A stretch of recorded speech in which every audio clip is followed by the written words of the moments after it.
కార్మికులకు నష్టదాయకమైన బడ్జెట్ను, ప్రైవేటు పరానికి అడ్డుకట్ట వేస్తున్న ప్రైవేటు బడ్జెట్ను, ప్రైవేటుకి బాటలు వేస్తున్న బడ్జెట్ను డౌన్ డౌన్ తెలుగుదేశం కూటమి ప్రభుత్వం, డౌన్ తెలుగుదేశం కూటమి ప్రభుత్వం వ్యతిరేకించండి. రాష్ట్ర బడ్జెట్ను, ప్రజలకు నష్టదాయకంగా ఉన్న రాష్ట్ర బడ్జెట్ను. నిన్న రాష్ట్ర అసెంబ్లీలో ప్రవేశపెట్టిన బడ్జెట్ దృశ్యం సినిమాని తలపిస్తూ ఉన్నది. రాష్ట్రానికి పెద్ద ఎత్తున పెట్టుబడులు వచ్చినట్టు, పరిశ్రమలు పెట్టినట్టు, యువతకు ఉపాధి కల్పించినట్టు ఇవన్నీ అయిపోయినట్టే చెప్పేస్తూ ఉన్నారు. ఇంత 25% మొత్తం దేశంలో పెట్టుబడులు మన రాష్ట్రానికి వచ్చేస్తున్నాయి కుప్పలు తెప్పలుగా అని చెప్పి అంటున్నారు. కానీ బడ్జెట్ చూస్తేనేమో దానికి పూర్తి విరుద్ధంగా ఉన్నది. పోయినసారి మీద ఏ రంగానికి ఒక పెంపుదల లేదు. అనేక రంగాలు సంక్షేమానికి కోత పెట్టారు, వ్యవసాయ రంగానికి కోత పెట్టారు, చివరికి విద్యకు కూడా కోత పెట్టారు. అన్ని రంగాలకి కోతల మీద వాతలు పెడుతున్నటువంటి బడ్జెట్ లాగా ఇది ఉన్నది. ముఖ్యంగా వచ్చేటువంటి ఆదాయం, మన రాష్ట్రం నుంచి వచ్చే పన్ను ఆదాయం కానీ, కేంద్రం నుంచి రావాల్సిన వాటా కానీ, లేదా గ్రాంట్లు కానీ రావాల్సిన వాళ్ళ దాంట్లో తగ్గిపోతున్నాయి. ఎందుకు తగ్గిపోతుంది? అభివృద్ధి జరిగినప్పుడు పన్నులు పెరుగుతాయి, ఎకానమీ బాగా బూస్టింగ్ ఉంటుంది. మరి పన్నులు పెరిగితే ఆదాయం పెరగాలి, ఎందుకు తగ్గిపోతున్నది? కాబట్టి అభివృద్ధి జరగలేదు అనేది చెప్పకుండానే చెప్పినట్టుగా అంకెలు చెబుతున్నాయి. అంకెలు వాస్తవాలు చెబుతాయి. ఉపన్యాసాలు ఒకతంపుడుగా ఉండొచ్చు, కానీ అంకెలు వాస్తవాలు చెబుతాయి.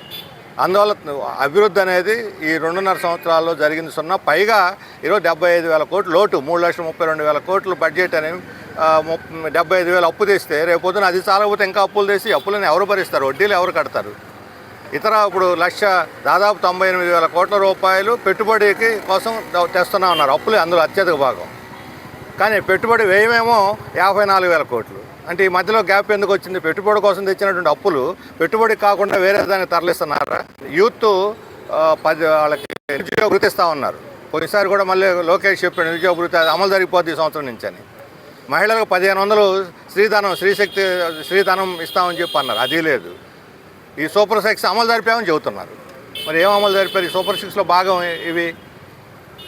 అందుకని అమలు జరపని వాటిని కూడా జరిపినట్టే చేస్తున్నారు. ముఖ్యంగా ఈరోజు విజయవాడ నగరం చూస్తే అమృత పథకం అని, లేకపోతే స్మార్ట్ సిటీలు అని చెప్పిన విజయవాడ నగరం చూస్తే అమృత నిధులు, స్మార్ట్ సిటీ నిధులన్నీ ఎట్టుపోతున్నాయో అర్థం కాదు.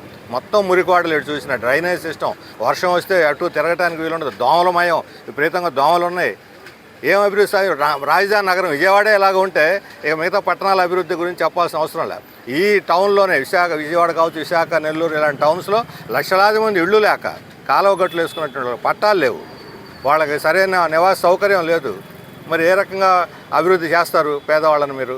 అందుకని విజయవాడ నగరంతో సహా మొత్తం పట్టణాభివృద్ధిని కూడా పూర్తిగా నిర్లక్ష్యం చేసినటువంటి పరిస్థితి ఉన్నది. గ్రామీణ అభివృద్ధికి కూడా నిధులు తగ్గిపోయినాయి. అందువల్ల ఈ బడ్జెట్ అనేది తిరోగమన బడ్జెట్, ప్రజలకు వ్యతిరేకమైన బడ్జెట్, రాష్ట్ర అభివృద్ధిని దెబ్బతీసేటువంటి బడ్జెట్గా మేము ఈరోజు ఈ నిరసన కార్యక్రమం చేపట్టాం.